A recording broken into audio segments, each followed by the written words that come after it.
Hi, I've just released a new package called Laravel Sent Emails, and what it does is it automatically records any emails that are sent out of your Laravel application and stores them into a database. And as well as storing them for reviewing later on, it also gives you a nice user interface to look at those emails.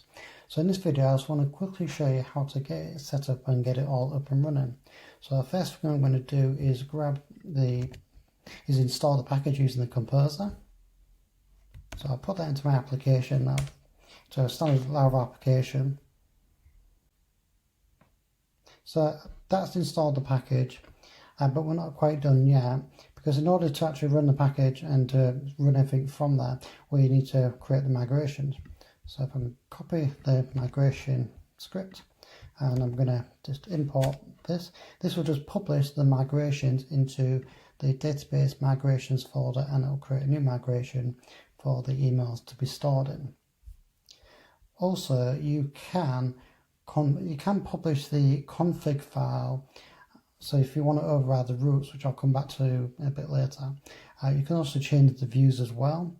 But I'm just going to leave that with just the migrations for now. So if I do PHP artisan migrate, that migration is now run.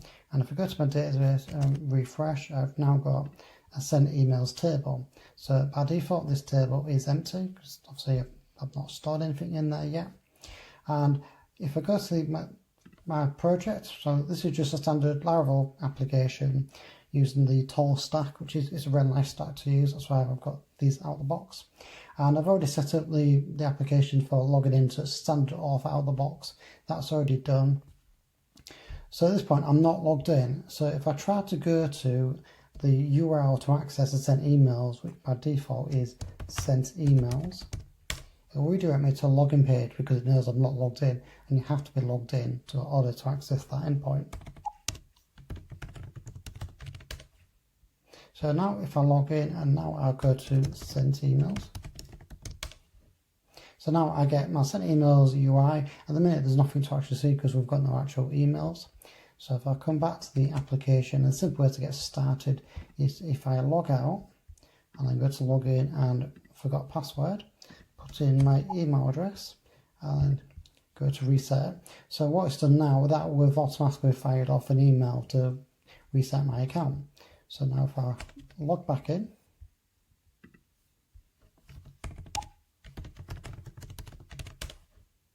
and now if I go to sent emails, we've now got the emails interface.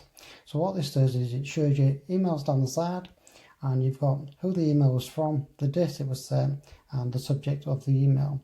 And then on the right hand side, you've now got the subject line of the email that you're previewing and the ID number of the record in the database. You can see the mail being the date of the email, who it's sent from, who it's sent to. You would also see the CC and BCC information if that had been set. In this case, it hasn't been set, and then it actually puts in an iframe the actual body of the email, so you can kind of see the emails at a glance. So if I come back to the database, we can see there's the record. So if I go to passwords resets and just clear that out, just so I can kind of demonstrate adding another one in, and if I do the same thing again, so I'm just going to log out, because I haven't got any mailables actually set up to send any emails at the moment. So this is the quickest way of just quickly showing you it. So that will now generate another email. So if I log back in,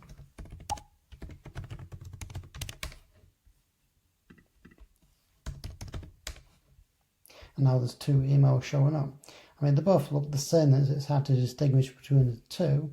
So if I come back to the emails table and just refresh, so if I just change the subject line to one of them, so I'll call one of them demo, come back, refresh this page, you can now see that it is changing as you click through to either ones. So the idea being is you can go to this URL, so this endpoint, just to see any emails that have been sent out.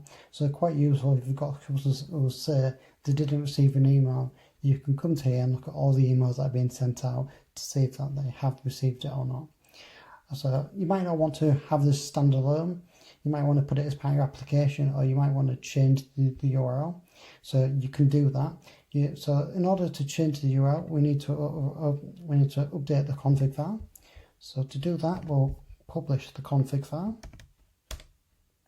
And now what that's doing is in my config folder, we've now got the sent emails file, and here we can specify the path that we go to.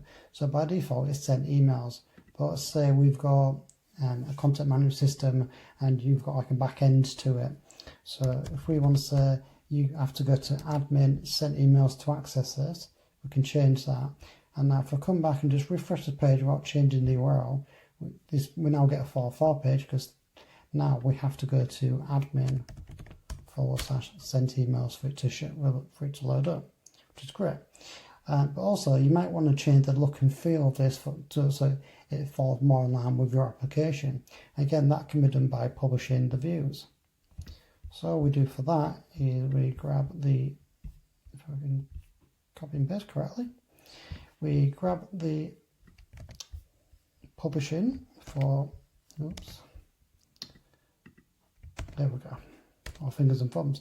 So what that does, that publishes the views, and that goes into resources, views, vendor, and sent emails.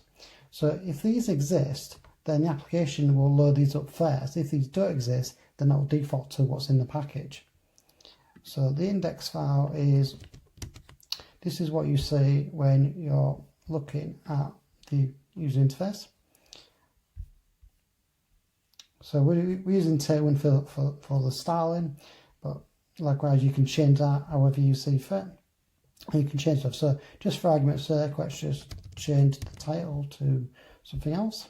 Come back and refresh the page, and we can see just in the top corner that has now changed. Also, let's just have a look at the subject line of the inner section, so that will work, because you've got the index page which loads up the main list of the items, and then via JavaScript it actually sends out an AJAX request to this endpoint, which this is kind of how the URLs work. It prefixes with a config path, and then it goes into an email endpoint. So what it was going to load up is this emails layout file, or this emails view file rather. And in the AJAX request for every email, this is the body that's loaded up.